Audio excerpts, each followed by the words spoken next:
Emang. Atau didatangin? Ya emang didatangin. Oh, Bapak pernah didatangin? Pernah. Iya. Apa antusiasnya seperti apa? Seperti orang. Gimana tuh, besar kayak orang Arab atau gimana? Kayak seperti ya bahasa sese sih. Gimana Bahasa Sunda. Bapak didatangin mereka? Di sini di dalam. Di sini. Fisik yang kebiasaan itu berjubah atau bagaimana?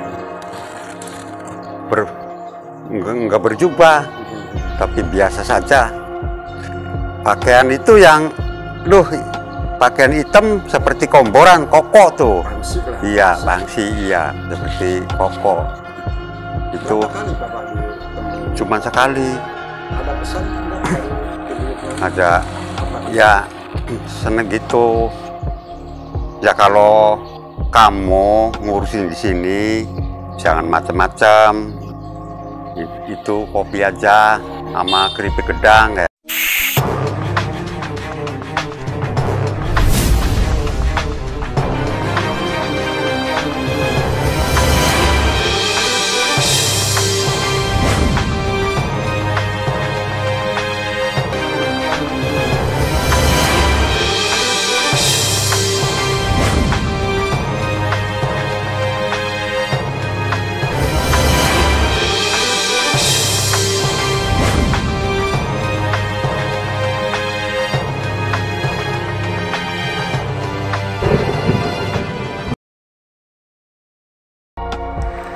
Bismillahirrahmanirrahim. Assalamualaikum warahmatullahi wabarakatuh.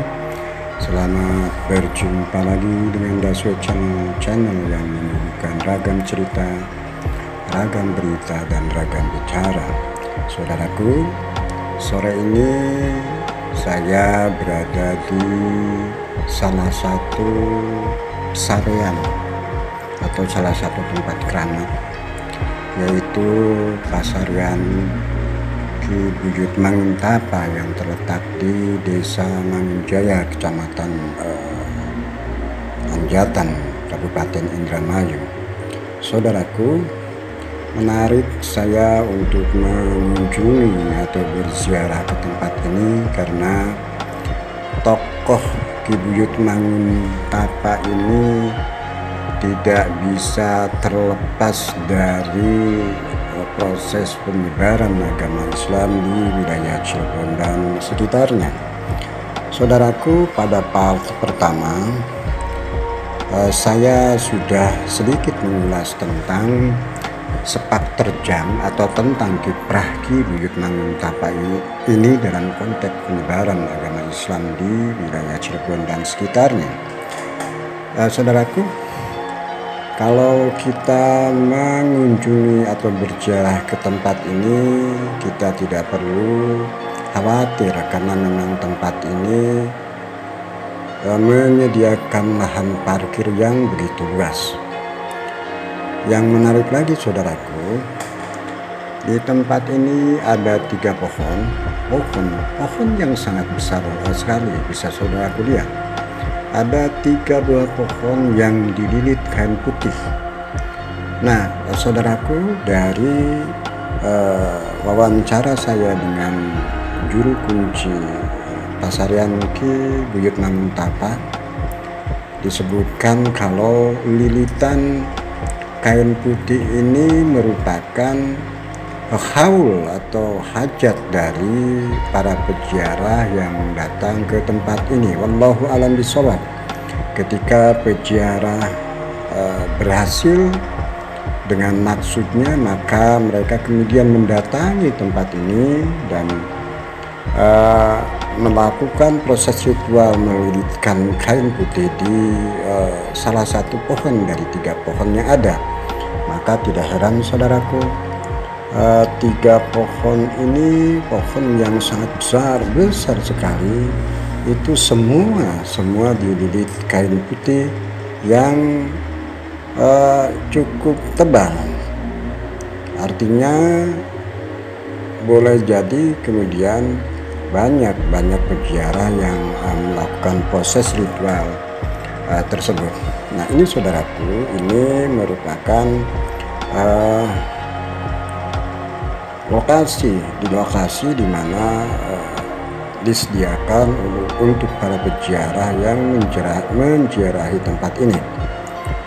Tempatnya tidak begitu luas tapi sangat-sangat bersih. Nah, ini juru kunci Pak Warta.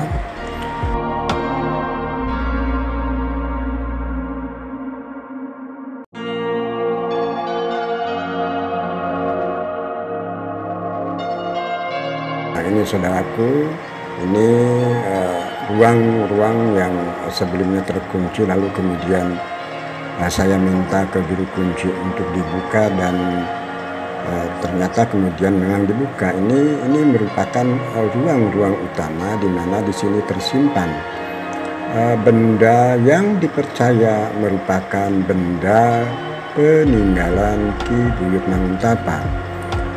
Namun benda itu memang diperoleh di dua tempat. Nanti coba kita tanya ke juru kunci lebih konkretnya atau lebih lengkapnya.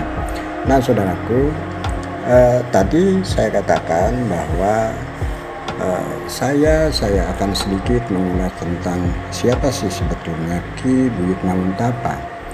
Ki Buyut Manguntapa merupakan salah satu tokoh asal Indramayu. Dia merupakan salah satu tokoh yang tidak kecil perannya terhadap perkembangan agama Islam di wilayah Cirebon dan sekitarnya.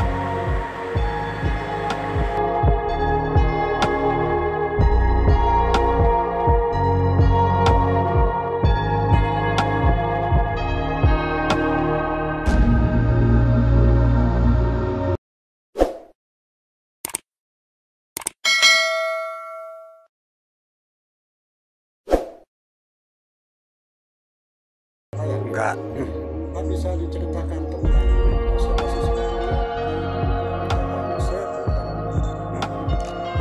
Tapi Ki Buyut Manguntapa dulunya di dalam itu cuman nggak ada apa, cuman ada pohon setelah kunci yang dulu udah mati, itu pohon itu yang di dalam tuh hilang. Kenapa bisa begitu, Pak? Ya nggak tahu. Setelah hilang Nggak muncul lagi tuh sampai kemudian sekarang tuh. Tapi mungkin soalnya tamu-tamu kan banyak, setelah itu hilang tuh tamu-tamu tuh banyak di sini pada pada. Tidak bisa diceritakan apa itu namanya di dalam itu kayak Ya, iya tuh Jaran Kepang.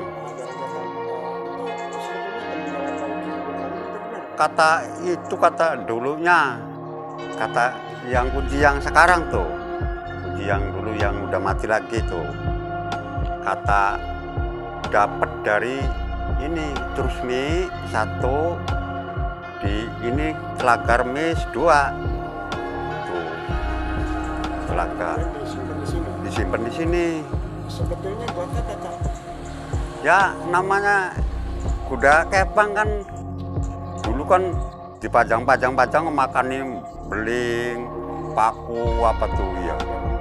Iya seperti kuda lumping. Kata orang sini kan kuda lumping. Kata orang Jakarta kuda kepang katanya. Nah, Pak, suka dipakai enggak itu kuda? Enggak. Hanya disimpan. Iya disimpan aja ya. Pak yang berziarah ke tempat ini seperti apa kira-kira? Ada maksud apa? Ya masing-masing. Ada yang pertanian, ada yang orang dagang, bahwa ya namanya orang. Nah, saya ingin tahu itu pohon yang 3 itu kan saya kira usianya 200-an tahun ya. Itu kemudian dililitkan putih itu apa maksudnya, Pak? Jadi kata supama saya jarak di sini, kosia tuku mobil atau beli sawah, apan kaul di sini nyimpen itu napin pohon-pohon hujan namanya. Ke pohon-pohon hujan itu orang kaul, namanya orang kaul sukses. Iya. Iya. Sampai 3 pohon itu penuh, Pak. Kuno, iya. Nah, selain tempat ini ada peninggalan lain? Sumur di sana saya peninggalan bukan? Bukan, Sumur biasa. iya sumur biasa jalur karang. Nah, terakhir saya tanya ke Bapak Puncak di sini, pernah nggak Bapak Emang, atau didatangi? ya emang didatangi. Bapak pernah juga Pernah. apa fisiknya seperti apa? Seperti orang. Takut besar kayak orang Arab atau gimana? Kayak seperti ya bahasa sese sih. Gimana Bahasa ketika Sunda. Bapak mendatangi mereka? Di sini di dalam, tidur di sini. Enggak, fisik-fisik yang di Vietnam itu berjubah atau bagaimana? Enggak berjubah, tapi biasa saja. Pakaian itu yang, pakaian hitam seperti komboran koko tuh. Fisik lah. Iya, bangsi, iya, seperti koko. Itu Berapa kali Bapak? cuma sekali. Ada pesan yang Ada, ya seneng gitu. Ya kalau kamu ngurusin di sini, jangan macam-macam. Itu kopi aja sama keripik gedang kayak begitu. Pesennya gitu. Bapak tidak ketemu ini ada posisi di dalam ya? Iya, ya di dalam. Bapak tidur di sini atau di mana?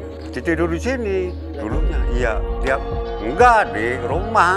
Kalau ada tamu di sini mah. Banyak Bapak yang tidak di sini.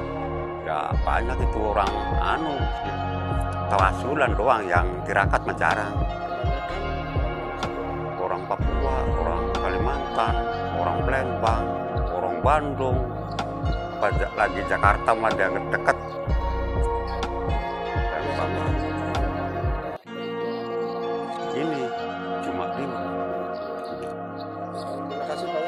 Iya, sama-sama. Keberatan kan Pak? Enggak. Gitu Pak ya. Iya, iya, iya. Demikian perjalanan ziarah saya di pesarian di Buyut Manguntafa di Kabupaten Indramayu.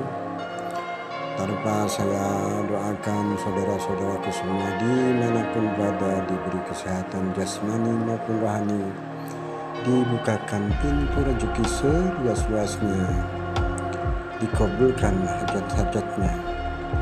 Tak lupa pula saya mohon maaf sebesar-besarnya apabila tayangan ini kurang berkenan. Kebenaran milik Allah. Assalamualaikum warahmatullahi wabarakatuh.